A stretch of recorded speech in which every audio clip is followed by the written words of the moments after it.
Here are 10 more things that you missed in Longlegs. It's being called the scariest movie of the last 10 years, and I just did a big recap, review, and ending explained video. But there were still some burning questions that people had in the comments, and new things have come out in interviews since, so in this video I'll answer your questions and explain things like the black smoke, the truth about why Longlegs looks like that, share with you every time the devil appeared in the background, and reveal who was delivering the dolls before Lee Harker's mother was recruited.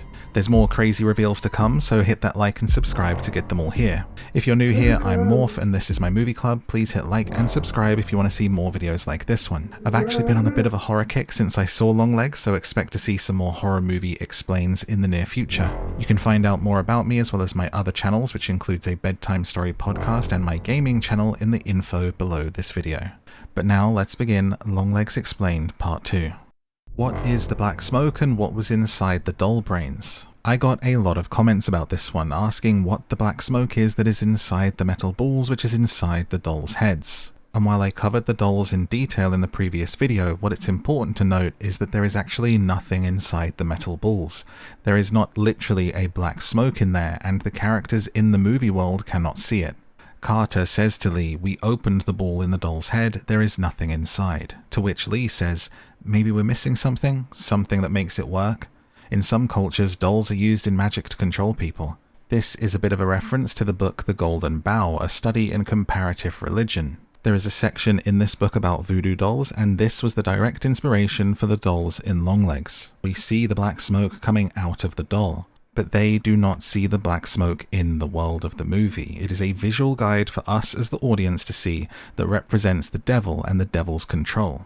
It's just a visual representation of the link between the doll brain and the human brain, and that is visually represented as a direct link to the devil, which a lot of people missed. The entity appears multiple times in the background, and it's a silhouette shaped out of black smoke that slowly disappears. I will go through the full list of its appearances later. The intro scene almost didn't exist. The movie originally opened with Lee taking the intuition test at the FBI, where she's flashed the images and has to do a word association. It was the producers on the movie who said it should open with her doing something to show that she's special.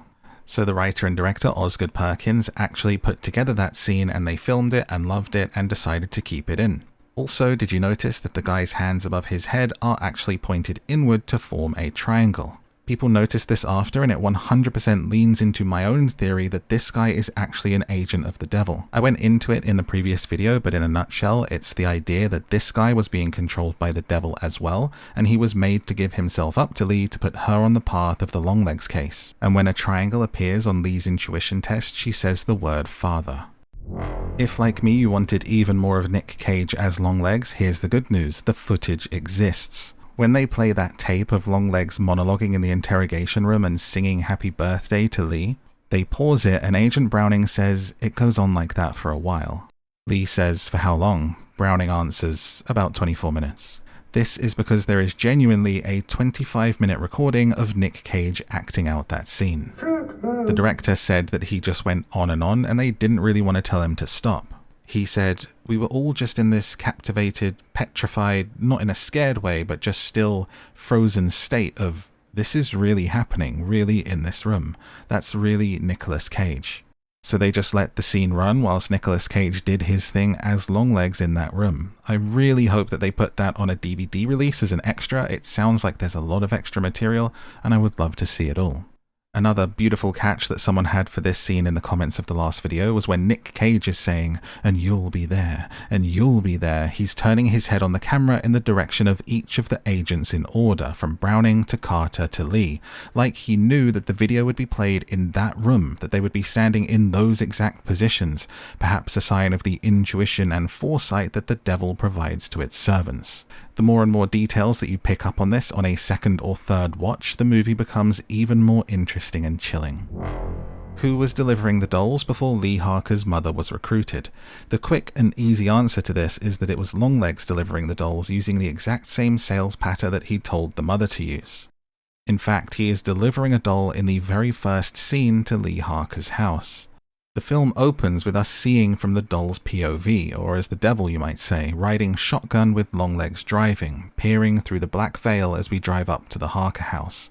In those opening shots, we also see Lee staring at the veiled doll in the car before Longlegs calls cuckoo behind her.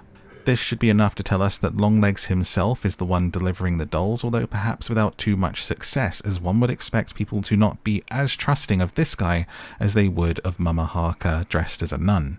I'm sure when Mama Harker is begging for Lee's life and wants to make a bargain, both the devil and Longlegs saw this as a great opportunity to up their success rate.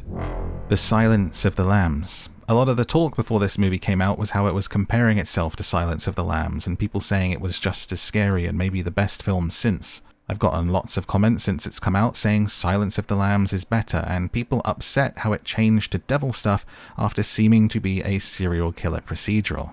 Well, it's come out in interviews since that this was entirely intentional. Writer and director Oz Perkins said, "The Silence of the Lambs stuff, it's like your admission ticket.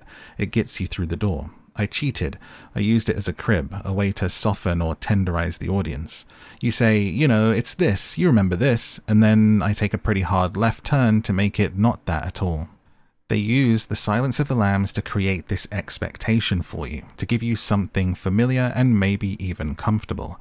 You've seen a lot of serial killer films, so you're saying, okay, I've seen this before, I know where this is going. They wanted to then subvert your expectation, to pull the rug out from under you and say, surprise, it's devil stuff. This perhaps hasn't had the fully desired effect for everyone, as some people seem annoyed by it, but I think the director probably quite likes that. If you're upset and jarred by the change, then they made you feel something, and I get the impression that that was the desired result. The year was changed to be set to 1993 for a very specific reason. The movie was originally set in 1992, but the director didn't want to put pictures of George Bush on the walls of the FBI offices. He moved it up by 1 year so it would be Bill Clinton instead, saying it would at least be Bill Clinton, not that he's any better. At that time, FBI offices always had portraits of the president on the walls, so this was the only way to avoid putting George Bush in his movie. As for why the movie is set in the 90s to begin with, he said it was his formative years. I was graduating high school, these great movies were coming out, my father died, shit was happening, like a lot of stuff was very much coming together. It was this transition from childhood to stupid young adulthood. Those elements just made it a good time to be in, and it looks good too. Nick Cage took inspiration from his mother for the character of Longlegs.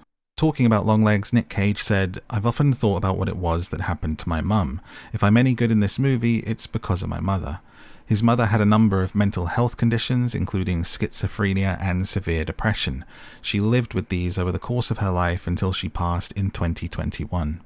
He said, "It was a deeply personal kind of performance for me because I grew up trying to cope with what she was going through." I've seen some articles and people claiming that the white face on Longlegs is from his mother's cold cream, and he did say this in an interview, that it's from a memory that he had as 2 years old, that he opened the door to the bathroom and she turned with cold cream on her face and this scared him. But I'm not sure if that is the origin of it, because Oz Perkins, the actual writer, director, and the creator of Longlegs as a character, said that the white face mask is from Bob Dylan on the Rolling Review tour. He is obsessed with Dylan, but which came first we may never know. A lot of what they've said about this movie is that it was really collaborative, so maybe they came to this idea together. My gut tells me that Oz Perkins came up with it, and Nick Cage is relating it back to a memory that he has for his own influences in the character. While we're talking about this, let's talk about why Longlegs looks like that. And did you know that there is an actual recording of him singing in character as Longlegs, like an actual rock song? Makeup artist Harlow McFarlane said his jam is that he's trying to make himself beautiful for the devil. He's in love with the devil and he's trying to impress the devil. He's gone through all of these plastic surgery botch jobs to make himself look pretty. Continuing on from this idea that Longlegs has just had botch after botch after botch, and that is why he looks like that, with his damaged and puffy skin and his kind of warped uncanny valley face. Nick Cage has said that Longlegs being androgynous was very important to him. He said, "I see Longlegs as neither male nor female. I was actually thinking of the prophet in the Fellini movie Juliet and the Spirits. She kept saying, 'Do you find me beautiful?' to the other character in this really bizarre vocal shriek and whatnot." He even says that he said in the movie in character, "Do you find me beautiful?" but they didn't put it in. In the previous video, I detailed the influence of glam rock on the movie and the fact that Longlegs' past is as a glam rocker. That's why he dresses that way, sings, and kind of acts the way that he does. And just today, literally 4 hours ago, the marketing team put out an actual song which is being released with Nick Cage as Dale Ferdinand Cobble singing a song called Fire, Fire, Fire, Hiss. This is amazing and hilarious, and honestly making me think that the DVD extras are going to be Fire, Fire, Fire too. This is incredible. I mean, the movie has been out for almost a month now, and they're still putting stuff out which is adding to the lore and the mystery of this film. The marketing team is continuing to be A+. Nick Cage has said he will never play another serial killer, which might put to bed the dreams of a sequel or a prequel that features Longlegs. He has said this will be his first and only portrayal of a serial killer on film. In an interview with IndieWire, he said, "I know that phone's going to be ringing off the hook to play serial killers after Longlegs, and that's not really what I like to do. I don't like violence. I don't want to play people who are hurting people." This movie has been an incredible success so far, and it hasn't even come to streaming yet. I think there is going to be more Longlegs films in the future, potentially, but it seems like they won't be featuring the character of Longlegs, and I think that's okay. There is a lot of lore that we can dive into. There, you can almost do it as an anthology thing. We can pick up with different stories with the same kind of devil that is in this world having an influence on different people. What I would love to see personally done with the Longlegs world is a TV show. I would love us to follow an FBI agent as they investigate different cases where the entity in this world was having an influence. Every week could be a different case, and we could explore the different ways in which the devil gets its kicks. I don't expect that's what's going to happen, but I would absolutely watch that show. Did you know that the devil appears multiple times in the background in Longlegs? You probably missed these. I definitely missed most of them the first time around. I think most people did because they literally just put out a new trailer which is telling people to look closer and was showing off some of the appearances. So here in order they are, with either clips from that trailer or from pictures that people shared online. The first is next to the American flag behind Agent Harker while she is reviewing the 911 call. The devil then appears behind Longlegs outside of Agent Harker's home. In this long shot of the library window, you can see the devil after there's a thud on the glass. In this scene, it's when Longlegs is sat on his bed and he looks up and peers down his lair, and you can see very clearly the devil kind of appear as black smoke and then slowly disappear. The devil appears in this scene where Agent Harker is looking at the door that leads down to the basement, and the devil appears through the kind of window at the top of the kitchen door. The devil appears to be getting clearer and bigger as we go through the film, and in this scene it's when Agent Harker is at her mum's house and Agent Browning gets killed outside. When the first shot is fired, she turns to go and investigate, and we see this right over her shoulder. The clearest of all of the appearances is the one behind Harker when she's 9 years old in her bedroom, and the final one seems to be in the reflection of the front door as Agent Carter shuts the door and we see it in the reflection of the glass. I think this is the final performance, and it's just there appearing bigger and closer than ever, and it's just so in your face. There she is, the almost birthday girl. And that's 10 more things that you missed in Longlegs. If you want more like this, make sure you hit that like and subscribe, and if you haven't, then do check out the 25-minute deep dive where I went over the entire movie and explained the ending with the previous 10 things explained. In that video you can find out why it's called Longlegs, who Longlegs is and was, and what happens after the movie ends. Everyone's been really lovely in the comments on that one, so thank you so much if you have watched that video. I really appreciate it, and there are some more videos on the screen for you to check out as well. If you have any more questions or things that you spotted, then let us all know in a comment below this video, and maybe there'll be a part 3 to this, who knows, we'll see where it goes. I personally can't wait for this to come to streaming or to DVD, so I can go through the whole movie with a fine-tooth comb and find everything. But until then, there are some videos on the screen for you to watch right now, and until next time, good night.